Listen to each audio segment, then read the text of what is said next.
Cirebon itu dulu ada wali khawarik, namanya Wali Yasin.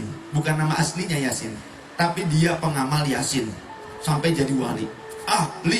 Ahli pengamal Riyadhah Yasinan sampai jadi wali. Makanya insya Allah nih di NU mah kaum Nahdiyin banyak yang jadi wali. Ya, Wali Yasin juga sama. Dia malam Jumat. Tapi kalau keluar dari masjid, dari majelis, pulang beberengkes, ngisi tasnya pakai ini nih, nggak jadi wali. Paling juga wali kambing. Wali Yasin sering duduk di alun-alun depan keraton Kasepuhan. Kebetulan saya juga penasehat di Kesultanan dan di Laskar Agung Macan Ali Nusantara. Itu dulu ada Wali Yasin sering duduk di tengah-tengah alun-alun Sang Cipta Rasa, depan Masjid Sang Cipta Rasa, depan Kesultanan Kasepuhan. Itu banyak tamu dan manjur doanya. Pernah ditanya oleh tamunya, "Bah, tinggian mana antara wali dengan ulama?" Jawaban beliau, "Wali. Ulama di bawah wali." Kata beliau, kata Wali Yasin. Pas hari Jumatan di Masjid Sang Cipta Rasa, peninggalan Kanjeng Sunan Gunung Jati, yang di depan Kesultanan Kasepuhan, yang merah tuh warnanya. Yang menjadi khotib dan imamnya Hadratus Syekh As-Sayyid Abbas Abdul Jamil, Mbah Abbas Buntet Pesantren. Sayyid itu syarif beliau, Habib tuh, ya.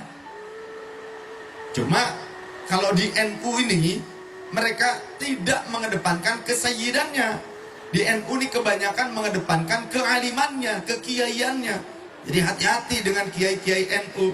Banyak di antara mereka itu juga Sadatul Alawiyin, mereka juga habaib, tapi mastur mereka menyembunyikan nasabnya. Mereka tidak mau membebani diri mereka dengan tanggung jawab yang besar karena rasa malu kepada datuknya, yakni Sayyidina Muhammad SAW. Khawatir jika mereka melakukan kesalahan yang tercoreng adalah nama baik keluarga Rasul. Takut mereka, jadi tidak mau pakai nasab buat ngasab. Ya, kalau di NU nih para habaibnya lebih mengedepankan kekiaian seperti Mbah Abbas Buntet Pesantren yang menjadi salah satu senopati pasukan Nahdiyin Laskar Hizbullah, sekarang menjadinya Banser, yang melawan sekutu di Surabaya pada saat arek-arek Surabaya, ya, 10 November tuh. Kemudian Mbah Abbas khutbah, pas khutbah Wali Yasin di lawang pintu, dipanggil Wali Yasin, mene kadio cek Sunda mah, mari. Pakai bahasa Jawa, bahasa Cerponan. Wali Yasin, mene sirah. Gitu. Lagi khutbah Mbah Abbas sampai begitu, ya boleh-boleh saja sah. Ya. Rasulullah saja pernah nanya kepada sahabat yang baru datang, "Kamu sudah sholat belum?" "Belum ya Rasul." "Sholatlah dulu yang ringankan sholatmu 2 rakaat." Ketika Rasul khutbah tuh pernah begitu. Bahkan ada sahabat, "Ya Rasulullah, kami ini binasa nih ya Rasul, umatmu karena kemarau. Ya Rasul, berdoalah." Rasul berdoa dulu, minta. Jadi ada, sah-sah saja. Ini dipanggil Wali Yasin oleh Mbah Abbas, maju ke pengimbaran tempat beliau khutbah. "Duduk cenah, duduk sirah." Suruh duduk di depan, diinjak pundaknya oleh Mbah Abbas.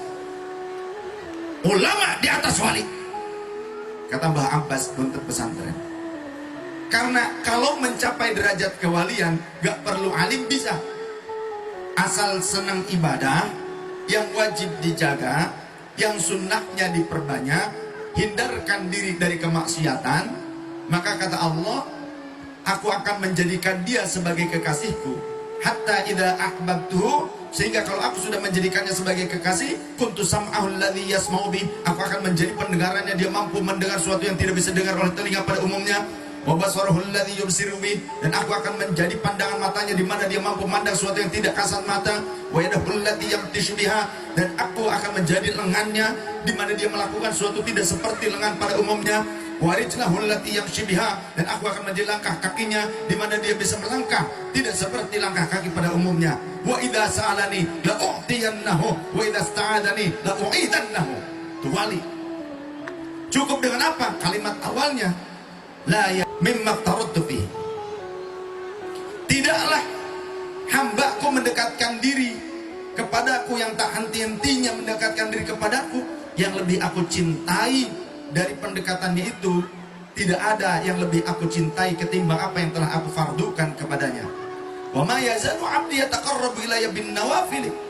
Dan tidaklah ketika dia hambaku mendekatkan diri terus-menerus kepadaku dengan memperbanyak amal sunnahnya, tiada lain kecuali aku akan mencintai dia. Kelanjutannya baru yang tadi kalimatnya.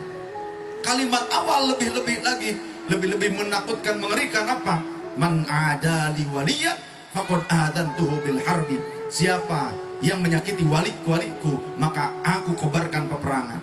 Sedangkan para ulama menyatakan dari kalangan para wali, kedudukan kewalian yang tinggi hanya diduduki oleh fuqaha, oleh ulama, oleh orang-orang yang alim. Nah, wali yang tidak alim, mereka tetap wali. Wali itu mulia, tapi derajat para wali yang tinggi hanya diberikan kepada orang-orang yang alim, yang mengamalkan ilmunya, yang soleh, yang berakhlak mulia. Maka Mbah Abbas ketika menginjak lehernya Wali Yasin nangis dan minta maaf. Ngapunten, Yai, ngapunten, Yai, nangis kejadian-jadinya. Ulama di atas wali. Karena kata Imam Syafi'i, andaikan Allah tidak menjadikan fuqaha yang mengamalkan ilmunya sebagai wali, tidak akan ada orang lain yang menjadi wali. Karena apa? Orang lain menjadi wali karena bimbingan fuqaha. Harus paham. Jadi jangan kita salah mengambil rujukan. Kadang orang-orang zaman sekarang tuh nggak salah juga sih. Ada orang ngaku-ngaku madzhab, nggak beneran juga kadang. Asal ada orang berlagak madzhab supaya ditakuti oleh umat, jamaah takut kewalat lain ini itu sebagainya. Tapi ke kiai nggak punya adab, nggak punya perhatian, salah. Datang orang bergaya seperti madzhab padahal mencari duit supaya ditakuti orang. Ini banyak. Murid saya Qari Internasional Haji Arsep Nur Yasin di Karawang, didatangi orang ngaku-ngaku habaib, ada yang berlagak seperti madzhab. Berapa orang satu mobil dari Jakarta, sampai masuk ke dalam kamar ngambil emas punya istrinya. Bilang ke saya setelah beberapa bulan berikutnya, astagfirullah, kata saya tersebut, jangan diam, ini melanggar hukum. Bagaimana kalau ada orang yang mencuri seperti itu mengataskan diri sebagai seorang habaib? Tangkap, kata Abah Lutfi. Ini sudah terjadi, ada beberapa orang sudah dipenjara. Kemudian di wilayah Tambun, Bekasi kalau tidak salah ada juga yang membuka praktek ini itu, kemudian ada di berita, ketangkap juga. Ini urusan negara, tidak boleh asobiah. Siapapun, semuanya di mata hukum berkedudukan sama. Kalau di negara ini terjadi asobiah, fanatik, buta, rusak bangsa di negara ini. Betul tidak? Tidak bisa. Penegakan hukum, supremasi hukum tetap harus berlangsung pada siapapun. Karena di dalam Riyadhus Shalihin kata baginda Rasul, inna ahlaka man qablakum, terjadi pada masa Rasulullah ada seorang wanita min Bani Makhzumiyah, dari Bani Makhzumi. Bani Makhzumi itu masih kerabat dengan Bani Hashim dan Bani Muthalib, masih bagian Quraisy, tapi sarqat mencuri. Tatkala mencuri, mereka bingung siapa yang akan menyampaikan kepada Rasul. Mereka berkata, cuma Zaid saja, Usamah saja yang bisa menyampaikan kepada Rasul, karena dia adalah hibbu Rasulullah SAW, orang yang dicintai Rasul, anak angkatnya Rasul. Maka fakallamahu Usamah, Sayyidina Usamah menyampaikan kepada baginda Rasul tentang berita ini. Apa yang terjadi? Rasulullah memerah wajahnya dan meregang urat kerongkongannya. Kemudian thumma qama fahtatoba, Rasulullah berdiri dan kemudian Rasul berkata, berkhutbah, berorasi di hadapan orang-orang, ayuhan nas, hai sekalian manusia, inna ahlaka man qablakum, sesungguhnya hancur luluh lantaknya kaum-kaum sebelum kalian, bangsa-bangsa sebelum kalian. Karena apa? Idza sarqa fihimud dhaif aqamu 'alaihi hadda. Jika orang-orang yang lemah, bukan dari keturunan mulia, bukan orang pemilik kekuasaan, mereka mencuri, maka orang-orang terdahulu, bangsa terdahulu, mereka akan menegakkan keadilan seadil-adilnya, menegakkan hukum seadil-adilnya. Tapi wa idza sarqa fihimus syarif, seorang syarif, seorang habib, seorang sayyid, orang yang mulia, punya kedudukan mulia, keturunan mulia, kalau ada yang mencuri, umat terdahulu tarukuhu akan meninggalkan mereka, tidak menegakkan keadilan seadil-adilnya.